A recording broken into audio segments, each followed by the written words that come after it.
Hello and welcome to Gym World Worldwide, the #3 fitness business news show. Oh, just business news show in all of Sweden. I am Dad here with Mateo Lopez and Coach HC Jay Ween. Today we're bringing the heat. I was in the subreddit Our Personal Training and I saw a post that said "Fat Personal Trainer?" And the post went like this. It said, I've struggled with weight and cardio my whole life. A lot of factors put me where I am. I have my fair share of belly fat. I'm 5'9", 210 pounds, 25% body fat. In spite of this, I've played a lot of sports, and I found a calling in helping people and teaching others. I'm nearly finished with my NASM cert, but I'm worried about my out-of-shape looking physique affecting my image and ability to get hired/find clients when they find out I look the way I do. Thoughts/advice. So boys, do you think that being shredded is essential to being a successful personal trainer? A sexful. Yeah, I mean, we can go into like off things, but generally I would say 100%. I certainly think in this context, right, if you are applying and it's like a luxury gym, let's just pretend it's like an Equinox or like a, whatever, even a Lifetime Fitness, right? And there's other personal trainers that are, there and they're all pretty jacked. Yeah, I think it could probably be intimidating applying for the job, right? I do think that it would be hard to say if this person will have a successful book of clients in this context or not. But I do think that there is a way to perhaps market yourself as, a more accessible personal trainer, right? A less intimidating personal trainer because, you look like the typical person who's looking to start at the gym for the first time. Well, I have a question real quick though. You said, if this is the guy that's overweight, he's trying for these luxury gyms like Equinox. So you're saying let the fit people go to Equinox and the overweight trainers will just go do like the shitty gyms? Teo, that doesn't seem fair. Well, I'm not saying it's fair. And I'm not saying this person shouldn't apply. I think you give it a shot and let the people decide, right? Baby. Let it decide, right? But they might run into some. It might be tough. You've been in that studio scene and you coach at all the boutique gyms over there. I have. Can you think of a single trainer that was out of shape or that you would consider to be plus size? In Manhattan, absolutely not. There's not one, and I don't care what anyone says. There's not. And if there was one that I could think about, it's at Taylor's gym. It was at Bowery. No, I'm just kidding. It was no. It would be someone, and it was one more of a dance workout kind of deal, and they were had a big ton of energy. But I'm almost positive they hired them to for specifically to be oh, we're here for everyone. But they were really fun and cool, so I don't know. I mean, I think generally, though, in Manhattan, in the boutique world where it's super competitive, everybody's essentially essentially model status. I think they actually go for models and then just hope they could teach them how to be trainers. I certainly think in New York City, for sure, and kind of the world we're in, I think that's totally accurate. What were every Soul Cycle class I've ever been to, it was legit a model. They just their advertising is the person's Instagram. They always have tens of thousands of followers. They're 100% super good looking. Now, I don't think that doesn't mean that someone that person in the Reddit shouldn't try, but I think they will have a more difficult time because it's hey, go for a jog. They're okay, I don't know the route. Can you come with me? He's no, I have a heart condition. I might die. It's I don't know. Maybe they should be in shape. Mr. Sister Fister 12 offered some pretty good advice. Said, either become really strong and play it off as being a power lifter or stop it with the excuses and lose some fucking weight. So I wasn't going to say that was exactly the point. Not exactly in those words, but that was the point I was going to make was it depends on what we're talking about. We're talking about out of shape, power lifters are pretty big. Weightlifters are often pretty big. You can be really strong and great with a barbell while not looking like you're, an Avengers Marvel superhero. You know what I'm saying? So if you are a trainer who is plus size, but you're really great at teaching strength training, you're very strong yourself, there's no reason why you can't be successful selling that expertise. I agree, but I think that's one of those things that fits into like, that's like not the rule, it's the exception, you know? It's like, if you're like kind of bigger, like the power lifters and the Olympic lifters you're talking about, but then right in front of me, you deadlift like 600 pounds for reps, like, okay, cool. And I'm there for strength. But if we're just talking about someone who seems to just be overweight and they're not sure if that's a good idea. So it's like, I don't know. I think it's not a great idea. To your point too, if you're looking for personal training, you're typically looking to lose weight as a customer, right? And you're not first thinking, I want to get a personal trainer to get really great at the clean and jerk. So I'm going to look up this person at Equinox or a luxury gym near me and look for the biggest person there, the biggest and baddest, so I can get freakishly strong. Like, I think, yeah, most of the time. Yeah, there's like my wife's banging the pool boy. I need to look like the pool boy. Plus, yes, every dude I've ever met who deadlifts over 600 pounds, like, absolutely refuses to train Gen Pop and hates it. So, like, you're never going to find somebody on, like, our personal training being like, I rip 600 pounds and I just want to teach people to eat more kale. Are there any more Reddit comments that, like, roast these people or not? In terms of, like, telling them to lose weight? Or whatever. Like, what did Reddit kind of go after them at all or whatever? Whatever you saw that on? Well, I don't think Reddit's in the business of attacking its users, but like every person itself, you know what I mean? I mean, like the people on Reddit, like, were they like, hey buddy, lose weight, you son of a bitch? It was two camps. It was like, hey, if you're so good at learning and teaching this stuff, apply it on yourself and look good.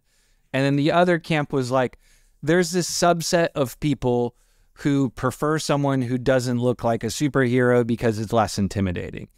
And Teo, I think you know of a gym that, like, that's their whole shtick. Yeah, I think there is a market for this kind of approachable fitness coach or trainer. There is this gym in Los Angeles that I know of. It's called Everybody. It's a play on words. It's for everybody, but it's also for everybody and every body type, right? Is kind of the idea there. This gym is particularly known for being kind of gender inclusive, you know, people who are perhaps transgender or in the process of transitioning. For their fitness, they probably need a certain kind of training, right? And they need trainers who know how to do that. And so I think there's also a way to kind of frame it if you are like a plus size person or personal trainer, like, hey, like, I have been heavier before and I got moving and I know how to do that. I know what that process is like. I know what that struggle is like. Come with me on this journey. I can help you too. We can do this together. And so I do think there is a way to market it, frame it, and present yourself for that kind of niche, right? I do think there's there is a market for it. There's a demand for it. There's a niche for it. I don't think does that Reddit user like fall into this niche. I feel like it should, and I don't disagree with you, but he's just like, hey, I'm overweight. Do you guys think this will affect my ability to get clients? It's like, absolutely. Yes. Absolutely. To your point, I totally agree there. Yeah. But I would sign up with sessions for you, Teo, for sure. You're very good. Oh, cool. Great. Yeah. Thanks, Jay. You have a lot of energy. I mean, you, for like a... Oh, really? We're going to talk about, we're going to see about that. Just a couple minutes here. On the flip side of the coin, like, I think we're pretty much all in agreement that looking good definitely helps you in the personal training biz. Do you think it matters for gym owners? We've been to conferences before where we have, like, you know, there'll be gym owners and coaches there. And I remember once we joked together where, like, you can instantly know which side someone's on just based off of looking at their appearance. And so in general, I would say the average personal trainer is like a magnitude fitter than the average gym owner. Does it matter? As a gym owner, I think it depends on the role you play. I think, like, if you're forward facing and you're doing the work and you're the person that everyone's coming to see, I would assume that you're going to have to be a little more like play the part. But maybe if you're not in the front and forward facing, then maybe not so much. But I think regardless, I mean, I think you should just be healthy in general. Like, I don't know why anyone would want to be overweight. So there are plenty of successful gym owners who are not the most fit. There's even people who have created successful fitness methodologies who are not very fit. But I don't think that, to Jay's point, it depends on the role you're playing. If you're the face of the business and you're selling fitness, you should probably look fit. And if you are the owner, you should probably, if that's the role you play in the gym, yeah, it probably helps to also walk the walk, talk the talk. But there are certain partnerships where you have one person who's the face and you have another person who does the back end work, who is running operations. And if that person's job does not ask them to take their shirt off for the sales video, then yeah, it doesn't matter. They need to be necessarily super ripped. And there are plenty of successful gyms with partnerships that kind of have that dynamic. John, who do you know of like that? What you're saying is all sounds very easy and sounds very simple. Not actually that simple. So wise. So our favorite gym, Planet Fitness, just launched a new campaign for the new year. Let's take a look. Let's see what you think. Rub these little weenies, not with my low E. Millions are suffering from low energy, commonly called low E. Conga line around the family room? Not with my low E. With my low E, I can't even blow this guy. Why live this way? Planet Fitness replaces low E with Big E, which keeps you energized and glowing all day. Simply join through the free PF app. $1 down, $10 a month, cancel anytime. Deal ends January 12th. Look at my wieners now. So, yeah, as someone who suffers from low E, I just want to say that I absolutely love this commercial. For those of you listening, in the commercial, he's saying, I can't even blow this guy. And he's holding a balloon, a flaccid balloon. And everyone else is really happy. And he can't blow. But he says, I can't blow this guy. And I just thought, yeah, very interesting. Planet Fitness ad writers, you know? They know what's going on. Do you know what I found kind of interesting? The YouTube video that they promoted this on has around 30,000 views, 0 comments. Well, sounds like someone over at Planet Fitness HQ decided to turn the comments off of that video. That's what it sounded like. Well, it gives me the option to add one, so it leads me to believe they're just scrubbing it and constantly. Interesting. Yeah. They just have 100% there just chewing it up. Question is though, delete.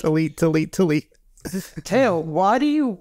So you have low E, self-diagnosed. Do you have the Planet Fitness app? Did you see that and you're like, this is it for me? Like, this is how I fix this? Oh, I've seen it now. I'm going to download it as soon as we hop off here. Yeah.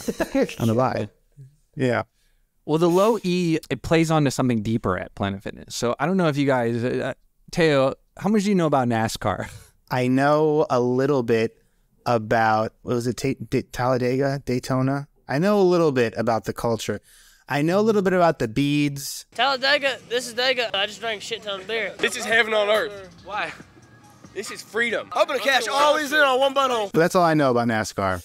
Well, there's different leagues, right? There's like the actual cars, and then there's like a big league, and then there's the Busch League, which I think is like actually named after like the Busch beer. And then they have like these trucks, right? That just kind of like race around as well. And so Planet Fitness actually has an official NASCAR driver, this guy named Joey Logan, and here he is. Here's an interview. Logano won this race on the dirt in the Cup car last year. Now you're doing double duty in the truck. What are your expectations for this heat race and for tonight's truck race? Your guess is as good as mine on some of it. I'm watching all these cars pack the track in, and how long that moisture stays in there, I don't know. The sun's popping back out, and so I think we'll be ready for the track to change. Even within those 15 laps, I think the track will change some. So we'll watch the first couple and see where we're at and try to get the old Planet Fitness F-150 into the show, and hopefully with a good start. So it's cool to drive a truck. It's been a long time. I think it's been 7 years for me, so it's nice to have Planet Fitness on it and hopefully get a win today. It's like riding a bike. You don't forget, right, Joey? I don't know. Maybe. We'll see. Good luck tonight. Michael, I liked his... What's insane is that he's probably contractually obligated to like mention and say the words Planet Fitness a couple times whenever he's like interviewed like that, but like so unnecessary. It's on his neck. It's on his body. It's on his car. Don't make the man say it too. He's already wearing every single thing. Oh my God, that was wild. His job is to like go with the Planet Fitness truck and wear that outfit. So like when the Planet Fitness opens in like Rensselaer, he goes out front and then all the local residents go and he cuts the He cuts the ribbon. Exactly. You get your Planet Fitness jersey signed by this guy, and like, you know, and use that to sign up members. High. I think he had a lot of energy. Is that their mascot? Like, he's like, this is what you could be. No, yeah, you can see the E pheromones that just secrete through the suit that he's wearing. It just goes right into his body, you know. So talk about unfit personal trainers. If you look at the Planet Fitness YouTube channel, they have workout videos of this guy. So it's like him, and he brings his like 2 buddies over, like, you know, and then they just do like a quick 30-minute Planet Fitness workout on the tube for you. And, you know, just motivate the people. I wonder how many people, like, is their app follow the same model, like the Price Point Gym, where like people just sign up for it and then they just like don't have anybody actually using the app? It doesn't do it justice without, I have to give you guys a visual before you can make your comment. Oh no. The old quad stretch. Standard. So there you are. That's what it looks like. That's how you get moving with Joey Logano. Also, no comments on that video. So, Planet Fitness has a partnership with Shell, and if you sign up for a membership, you actually get to save up to 15 cents a gallon of gas with Shell, and so that's the other part of the low E. So. Planet Fitness is helping out their members by giving them the gas they need to drive to Planet Fitness. Wow. That's a great move. What a power play. But there are some people saying that Planet Fitness does not want its members to show up. Oh, is that true? Yeah, we've talked many times. Business model? It's literally their business. That was my argument. Mark gave a little bit of pushback, but yes, that's, I think, generally understood as what the whole framework, the whole foundation of this is about. So we've talked before about how we think Planet Fitness is a great business model. The Bear Cave, which is a Twitter famous short seller, wrote an extensive short report about Planet Fitness, which said, the Bear Cave has uncovered hundreds of consumer complaints concerning overbilling, fraudulent transactions, excessive fees, and uncancelable membership. The complaint alleged a pattern of misconduct, including customers sending multiple cancellation letters that are ignored, cancellation attempts in person that are ignored, billing being resumed post-cancellation, spurious fees, Planet Fitness preventing customers from canceling because they owe a back balance, amongst many other complaints. In addition, the Bear Cave believes Planet Fitness created a fake investor presentation slide to obscure franchisee saturation. After reviewing the evidence, the Bear Cave is left wondering whether Planet Fitness is actually a thriving gym franchise or an illegal billing operation with gyms on the side. Yeah, I gotta say, it's the one reason why I haven't bought a Planet Fitness membership or just any kind of like big box membership. Blink is the same thing. Like my wife had a Blink membership for a while, like literally took months and months and months and like letters being written to cancel her billing cycle. Like it just sounds extremely hard to cancel if you want to at any point in the future. So that totally makes sense. That's right. Just remember, if they wanted you to cancel or make it easy, they'd have it right there on the website. They want to make it as difficult as possible. Yeah. You have to like fax a letter to HQ. You have to like find a fax machine first. Yeah, it's insane. Which is funny because 2 weeks before this short report, Planet Fitness put out this press release being like, hey, we got 1.8 million new members last year. And so like we talked about before on the show, there's about 2,200 clubs, and they say that's there's 17 million Planet Fitness members across 2,200 clubs. And like we did some of the math and we were like, some of these members appear to be inactive. So they may just be like inactive, just maybe not going to Planet Fitness, not wanting to go to Planet Fitness, not wanting to pay Planet Fitness, but Planet Fitness still billing them. What do you think? Is it that thing they're like, just like, especially with things we talked about, like them doing like the New Year's Eve billboards and stuff like that? You think their plans like just get so big and so popular that like even if they get caught in like a class action lawsuit, they're like too big to fail? I don't know if they're going to get a government bailout, but I do think, they're pretty big. They probably know and are, I have to assume, prepared for some kind of legal blowback. But yeah. It's a good point, Jay. It's not like they're the only gym chain that's like shitty to cancel and hard to deal with. So like, I don't know if this is unique. I think what the short report was focusing on is that it's like so richly valued that the company is just like overvalued. Like short shit out of them. Right. There may not be as much growth left in the Planet Fitness franchise as some people lead to believe, since it's traded at something like 40 times earnings. This is not financial advice. Anyone listening and watching. I will say, like, this guy's got a pretty good track record. John's like, actually, though. I'm shorting stuff. But like, typically when this guy releases a short report, like, a stock will drop between like 10 and 40% a day. He drops it, depending on how like crazy the accusations are. Planet Fitness, still ripping. Everyone was like, yeah, we know this. Like, Planet Money literally did a podcast talking about how they don't want their members to show up at Planet Fitness.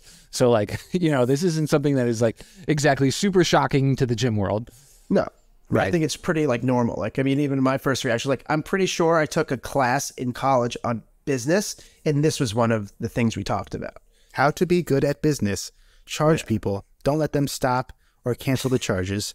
And also, hopefully, they don't actually. So what if we have someone listening to this podcast and they're like, oh my God, I have this problem. What's the best solution? Do they just cancel the credit card? Like, I feel like at that point, I would just go to my credit card company and be like, please don't let these go through anymore.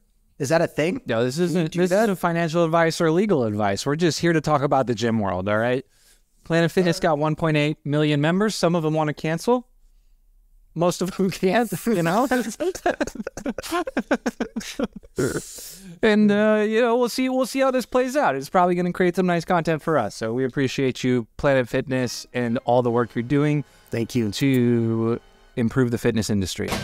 Talking about another large gym chain, LA Fitness has decided they are going to create the mall food court for fitness chains. Their new concept, called Club Studio, is going to be a 40,000 square foot luxury gym with 5 different boutique fitness studios in it: a HIIT one, a hot yoga, a cycling, a boxing, and a reformer Pilates, paired with a recovery studio, and then like all the other gym amenities. What do you think about this, boys? Sounds tight. Sign me up. And for something else I will never be able to cancel. Here is, you got all these boutique studios here. You know, this is like your PF Chang's. That's Chipotle. Oh, no, not PF Chang's, but a Panda Express. This is your Chipotle Sbarro over here. So yeah, here's CS4. That's the that's like their Orange Theory knockoff. This is Ride, which is their Soul Cycle knockoff. This is Box, which is like the Rumble knockoff. Hot Yoga. What's the hot yoga? Y7, Y6. Are they hot? Yeah, hot yoga? Oh, I don't think. Yeah, it's hot. Oh, Y7 is hot. Okay, yeah, I don't. Bikram's out.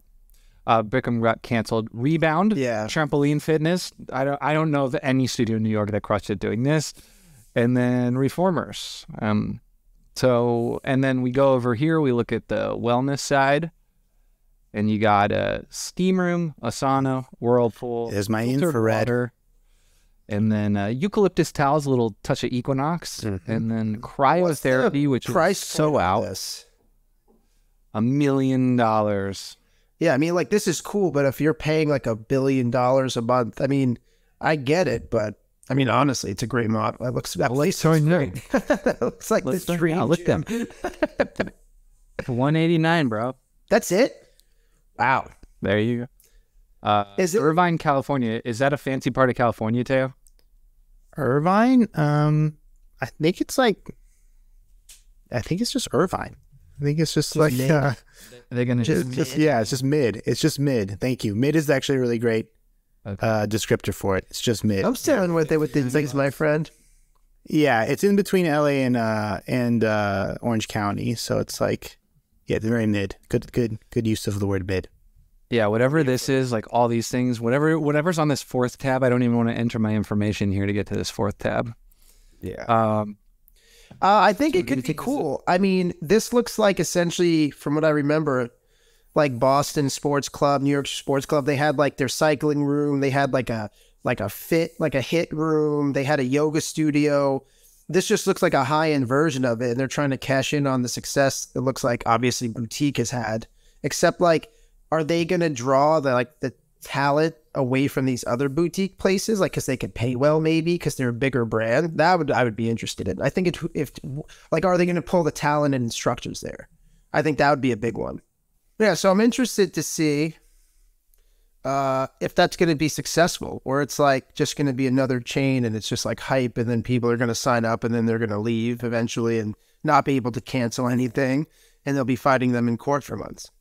$189 sounds cheap for all that. That's shocking to me. Like, not even the $200 mark. Like, that sounds super. Well, I guess they have a big place, right? So they're figuring like they do like kind of almost like a price point at this point. For that would be a price point, I'd say, for a luxury gym, like $189. So maybe they're doing like the price point of a luxury gym. Would be interesting to study. Yeah, what's interesting about this is, you know, this kind of, and I don't know how real this phenomenon is. I'd have to like look into it a bit more, but people have been like Fit Insider and other outlets have been writing about this idea that like for a while there, people, if they had a gym membership, it was like to a big box gym, like a Planet Fitness, like a Lifetime, like a Blink.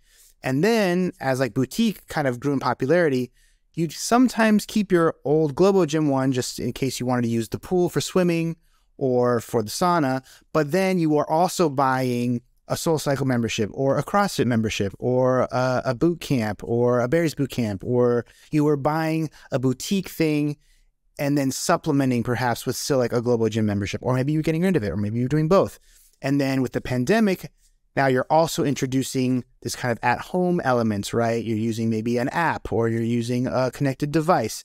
And now it seems like these big box players are saying, no, why can't we just offer all of this stuff that people are like buying? I think it's that $100 price points where like gyms go to die. It just seems like, I thought LA Fitness was kind of around that like $79 price point for their old studios. And it seems like everyone's either going like Planet Fitness like $20 a month and just making it really hard to cancel, or like trying to get up to $200-$300. In order to do that, you got to offer something that like is a little more than just equipment rental. So some people go like big amenities, swimming pool, pickleball, this kind of crazy stuff. And then the idea of doing all this studio stuff is great. Like, I don't think they have a ton of clarity as to, you know, how many classes you're going to get, but I would guess it's probably going to be a decently stacked schedule. So the other thing too, though, it's like what I remember from Boston Sports Club when I was up there, it was like you had to pay your monthly membership, but then if you wanted to take like cycling classes or something, you had to pay extra. So maybe that's what they're not promoting there, because $189 just seems way off. I didn't see anything where they were talking about upselling for the classes, but it looked like they were upselling for the recovery. So if you wanted cryo, that was going to be $200 a month. And then if you wanted to go into like the recovery studio with all the plunges and pools and stuff, that was going to run you another $159. Or sorry, $59. Maybe that's how they're assuming. Maybe if they like get these people to up their membership like per person from that stuff, it'll cover the $189 or something. But like how many, because everyone at the beginning, you know, it's like one of those things.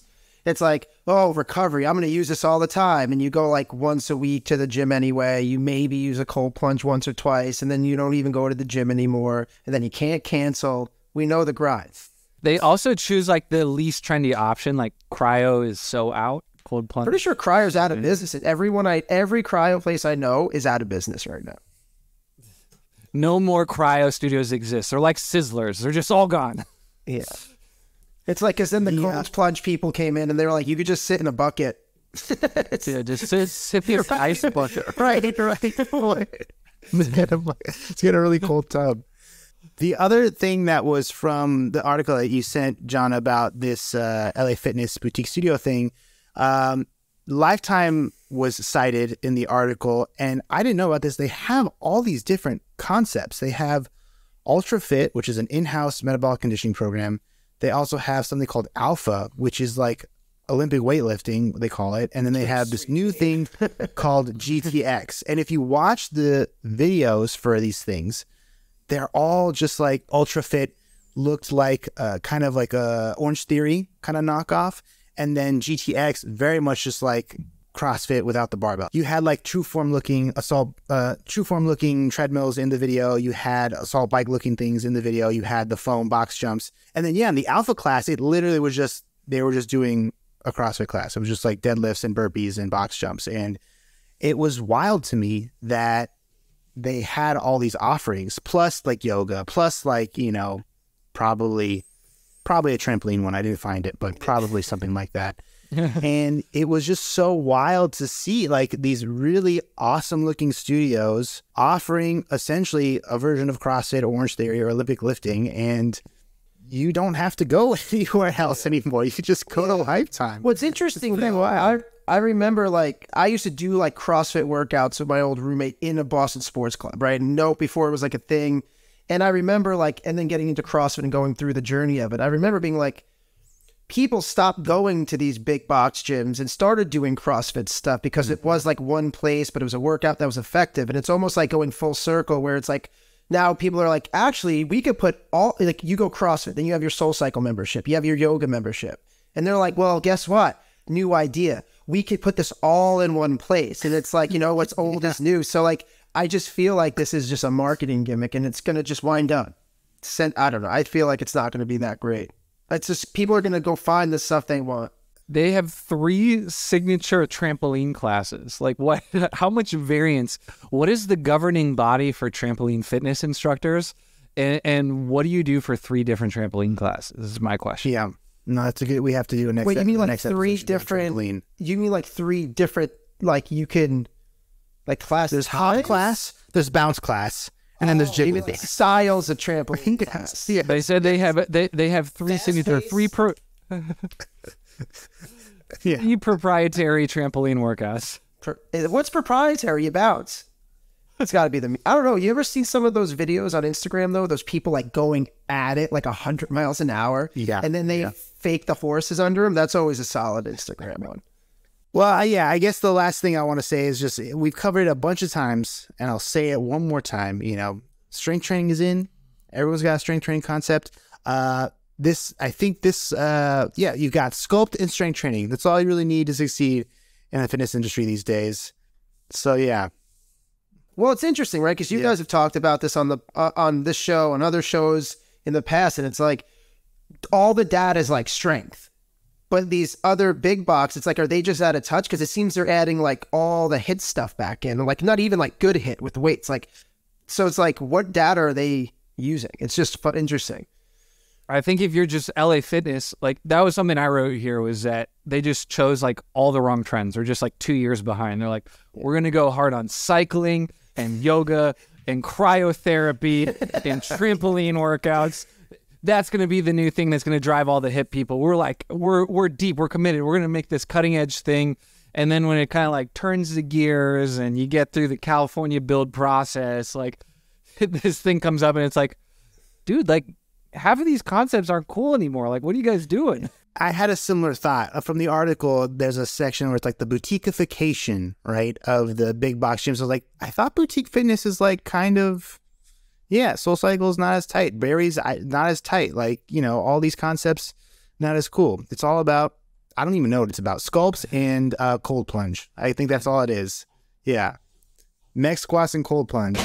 Speaking of sculpt, virtual reality fitness app FitXR has added 2 fitness workouts to its studio lineup. It's combat, and sculpt. There you go. So what do you guys think about doing your sculpt and combat classes in the metaverse here?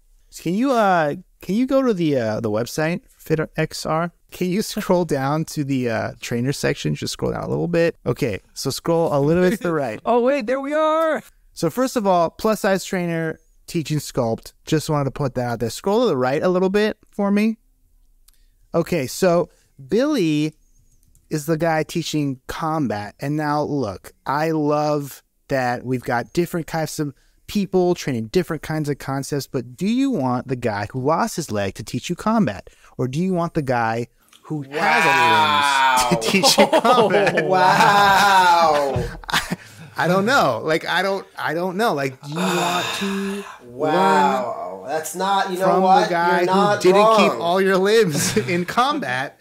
Or, and I could be wrong, this is someone who's actually real estate agent. been in the shit, actually been in the shit, and knows how, well, maybe I lost a leg, but I fucking survived. You know what I mean? So maybe I do want to learn combat from him. I don't know. I don't know what the answer is. I was hoping Jay might be able to give me some clarity. I think you're drawing like more of an apples to oranges thing, because like regardless, I know what you're trying to say, but like, it's like, but regardless whether he lost the leg or you want the guy to be like, well, I didn't lose any legs, so I'm way better in combat, but at least he was in combat. The trainer who's out of shape and like literally, don't forget, we're not talking about out of shape and flutter. We're talking about like overweight, like obese, right? Like they've never clearly been in the combat of training because they're out of shape. Like that guy has one leg and is more in shape than the lady right there. So it's like, that's how I feel about it. Billy is, wow. So I think it's apples and oranges, and I think you're pretty much saying you hate veterans. Well, I'm not even convinced he is one. I'm just, he's a real estate agent. I think he's a real estate agent. But I just want to say, I don't know if I want to learn VR combat from someone who lost a limb. I want to know from someone who's kept all the limbs. But that's just my take. I don't know. When you were saying that, I thought for sure we were going to click on this and like, Billy did like 3 tours and then like he lost his leg doing this like combat thing and he was fighting off 50 people. And it's just like, Billy likes bike riding and weightlifting. Right. He's got a can-do attitude and he sells real estate in New York. I was like, what? Yeah. That was his combat resume? That was the best one they could find? Now, if he uses it honestly, of course, I will rescind everything I said. If he did lose it out there, that's of course. Let's talk about this. Let's just say they're just trying to like, show people that maybe are like, adaptive athletes, as they call them in the CrossFit world, that like, yeah, like, and you don't have to have like whatever, but like, I got real, hold on. Come back to me on that one. I just lost my train of thought. I got real confused. Come back to me. Come back to me. But yeah, so anyway, people have crazy. Do all these people? No, yeah, okay. This guy scuba dives. No, there's one who's just like, if you go back to the bios, go to the beginning. There's one that's just like high energy marathon runner, dog lover. It's like, dude, what the fuck? Like, what is this? Who is this for? Who are you? Are you trying to make you think that they're real people, not like AI generated? Yeah, but isn't this like what you were saying though in the beginning? It's like maybe that stuff is their version of making these people more approachable, right? Like they also 100% is what it is. Yes, of course, absolutely, of course. I'm Billy has one leg. An asshole. I have one leg. Yes, of course, that's what it's about. Yes, of course. Like it's for everybody. We got this person here, we got that person there, we got Billy, the real estate agent, and we got what's her name, the dog lover. Like everyone can come and hang out in the world of VR because it's fake. It's not real. You can just do whatever you want. Speaking of billing issues, so I was reading up on this, and you know where the billing issues happen here, which is like a whole nother thing I never thought about. It's not with obviously FitRx, from what I know, or XR, sorry. It's with the Oculus subscription. People's Oculus is what hooked up. Dogecoin. Yeah, they won't load because their payment processing apparently isn't that great. So they'll just be locked out of their virtual fitness, which is funny to me because we've been talking about billing issues. That was my other question, right? You have a lot of, like, you talked about the Wii Sports before. Now it's with VR. And you're like doing boxing with VR. And like I think there's a boxer who like partnered with Gold's Gym to do like VR boxing. When like, does everyone have it? Like, I don't have a VR set. John, I don't think you have one. Jay, do you have one? No. And they're expensive. Like the full rig off. Who has one? Like, who uses this stuff? No one. No, I don't know. The one's like $450, right?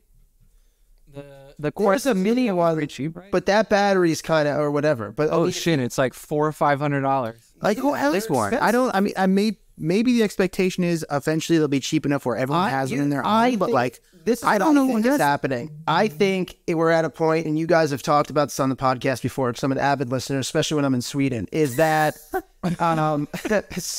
especially, I think it's like you say AI, you say like VR or augmented reality, and you just get VCs to give you money. And I think this is going to go under in like 3 months, but they're going to get a big payday from VCs and be like, whoops. And I think this is just an absolute ploy to get money. Not business advice, but that's my opinion. It says there's 15 million of these that have been sold, the Oculus. So even if every Oculus member signed up for FitXR, they're still not on that Planet Fitness grind, Right.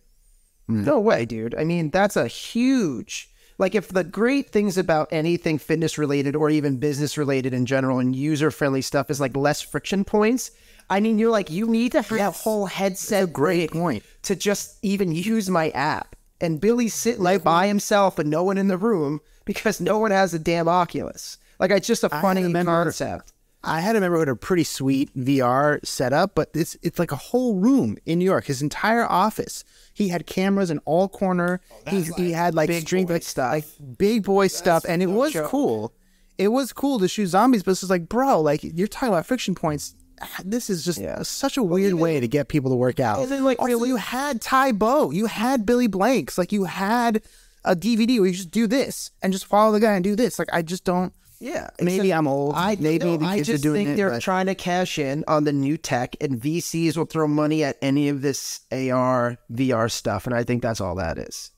These people raised $7.5 million in the middle of 2020, so they just nailed their timing. Yeah, it's great. Yeah. Came out, they're like, everyone's at home. They'll be at home for the rest of their lives. It's like, right? Meanwhile, now everyone's just like what the gym numbers have. Attendance, like in-person gym numbers have like exceeded pre-pandemic levels now. It's like everyone don't want to play like Wii boxing. Yeah, metaverse right now. Right. Yeah, dude, there's if you want to see what it looks like, it's like I said, there's on YouTube, if you type in this company, there's like a whole like subculture, I guess, of people video recording themselves with like a picture-in-picture of what the screens, what they're seeing, what they're doing, and they're in like a dark. They're like falling over couches. Yeah, they're like, no, but not even. They're like in a dark basement by themselves, and you're like, oh, I get it. It says they got like almost 80 employees on LinkedIn. What do all these people do? It's just Mateo with different types of mustaches and facial hair. Let's see. The median tenure is 1.6 years, and the headcount is down 11% in 6 months. So pretty much everyone, since they opened 2 years ago, they've been firing people and losing money. Got it. Takeaway for gym owners: strength training is hot, sculpt is hot. Booties, I guess, are hot again, but just be in person, teach meg squats, and stay out of the VR, you know, and also let people cancel if they need to. Just let them cancel. Okay, it's fine. You don't have to hold their credit card hostage forever and get a class action lawsuit. Yeah, I'd say that's a good wrap up right there for sure. I mean, it's like people want fat butts so they could be in person with fat butts with other people. But maybe not fat personal trainers. Fat, maybe not. Just generally in this area. I know you can't see my hands. But like lean everywhere else, and then make them lift some weights and double down on your in-person skills.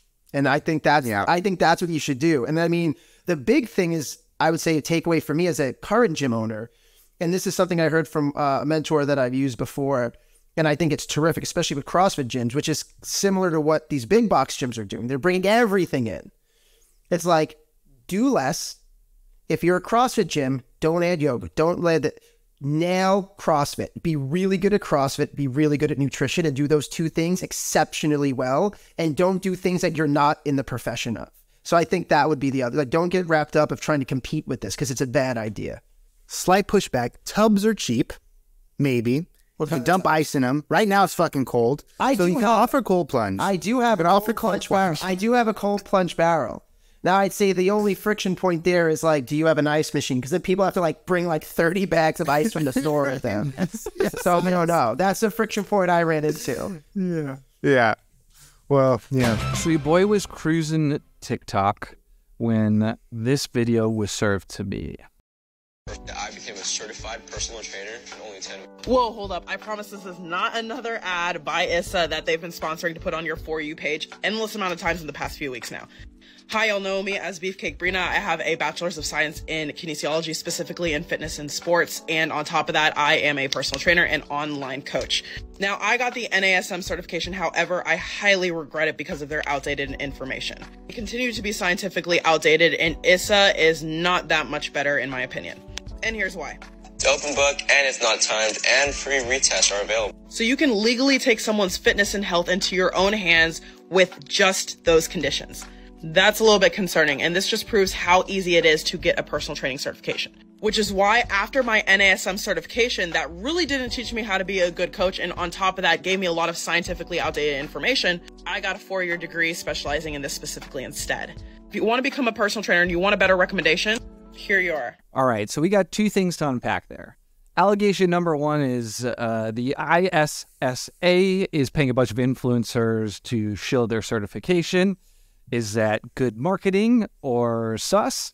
And the second piece is, do certifications matter when it comes to making money in the fitness industry? Good marketing, yes. Is it sus? Also, yes. Usually good marketing is. What was the second question? Do certifications matter? Certainly not in this industry, I don't think. When I was applying for personal training jobs out of college, I think it was Equinox or one of the other ones, they're like, are you certified? No. Yes, I am. Or I had the CrossFit Level 1, like, no, you have to do our cert. Like, it's all their own cert. You know what I mean? Like, and you have to pay for it usually. This industry is not regulated at all. There's no large overseeing body, and no, none of these certs matter that much. I think some of them you can learn some things for sure, but yeah, I think credentials are not. I mean, I know people, I agree with Teo for sure. I think I mean specifically pertaining to even fitness, it's like I know people that have like literally collect certifications, and they're just like they're not that personable. They don't know how to apply it in a real situation, and it's like, so it sounds good. I would say if you can match certifications with practical skill and experience, that wins a lot of the time. But just certifications, I'm not that impressed by them. Because then mostly people will talk to me like they try to use the biggest words, and I watch them. They're like, no, and the continuum trans functioner in your hip. And I'm like, dude, this dude just wants to know how to how can he squat without his hip bothering? I'm like, just tell him to do X, Y, Z. So I think certs are almost like ivory tower of fitness in that sense. Like, it's just so they could tell everyone how smart they are. I don't think they're that useful. I think you can certainly learn some things, and I think it is kind of helpful from like a marketing perspective. You go to your coach's bio, and all of them have like these certs. But yeah, the learning, I mean, the CrossFit Level 1 is like a weekend, you know? It's like you're not getting practical training. Like learning, that takes a long time, right? Think about how many influencers on TikTok kill it, and they have probably 0 certification. They're just like, do Romanian deadlifts to your butt, and they give them a program, like, and they're not certified, and they're super successful. So it's like, because they got that social proof. Yeah, exactly. So I don't really think it is. I mean, granted, if you learn more, is it better? 100%. But I think to John's question, like, is it necessary? Just by evidence, clearly it's not, right? At least on like the social media and stuff. I probably hired like 50 trainers and coaches in my career. And I can say like, 1, more certifications is not indicative of like a better coach. And 2, if I had the option between someone with like few certifications, but like good people skills and like had a decent understanding of the importance of accountability versus someone who had a lot of certifications and maybe was a little more like matter of fact and direct and heady and talk to big words, I'm going to take the person with the great personality 10 times out of 10.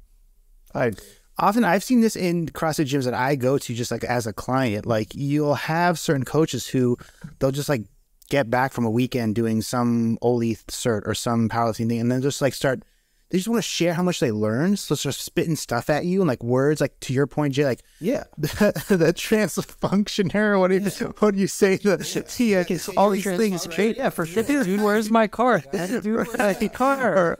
What was the what was the one in Back to the Future? The Y? What was it called? The flux capacitor. Flux capacitor, right? The flux capacitor, you have to roll out your flux capacitor, right? You have to engage your... and they're like, your hip, and then your sling line of your fascial does this, and then this is why your shoulder and your pinky hurt. It's right, and it's dude, like, dude, I don't know...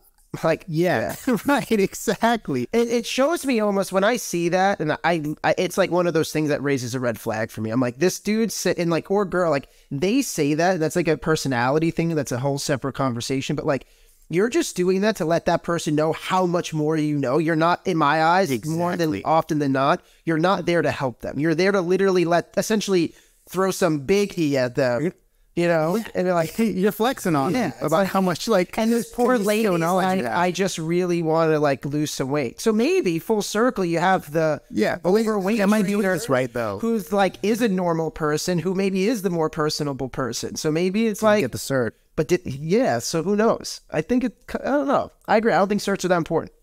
All right, we got consensus on something. Yay. Continuing education is, though, right? Continue to learn your craft and learn things. That is important, right? And sometimes you do that by going to weekend certs or whatever. That is important, but yes, you know, it doesn't necessarily mean I don't think it's automatic. More certs, better trainer. That's what I think is. I think you're right. Like, be educated, go get your stuff for sure. Learn. But like, just because you go through a list and it's like this person has 300 letters after their name and this person has like CrossFit L1, that doesn't mean anything. Same thing with experience. So there's so many people we would come across where it's like, I've been coaching for 15 years and they were just dog shit. And it's like such a mentorship based thing. Like if you just had like shitty mentors that you learn from, it's just such a like trade industry, right? Like you have to learn from somebody who is good, or else you're just going to do like the bad thing over and over and over and over again. And someone told you you were good. Yeah. You have a little bit of a predicament in your gym, right? Where it's like personal trainers are trying to decide whether it should be like a standardized price or like different prices, right? It's come up before, right? Because literally it's based right off of this, right? They're like, well, if I take this client, I have this much certs, I have this, but I get charged with someone, but I'll get paid the same as someone who's like got only 2 years of experience. But I'm like, I've watched both of them do sessions and it's like, are you going to get that? Are you like, does that mean you're going to get the other person more results? Like, no. And it's like, but it's an interesting question for me. It's like, do I charge more? But then it's like, does it create like a hierarchy in my gym? And then it's like, then it becomes like not as much as a team unit. I think it would break down that community aspect more than anything. But it is like, I watch it and it's like, well, this guy gets these people results just as good as you, but you have more certs. So like, what's the difference in the pay? And we do charge a good amount. So it's not like they're making like pretty good regards to the industry, if not in the top 1% for what we charge for our private. So it's like, they're all making good money, but they're like, well, I would charge this if I was private. I'm like, okay, well, I don't know what to tell you. I asked this in the Two Brain group to see what the general, what the general consensus was, and almost everybody charges the same rate. There were a couple of people who said, we have like the standardized rate because we offer training as like a membership.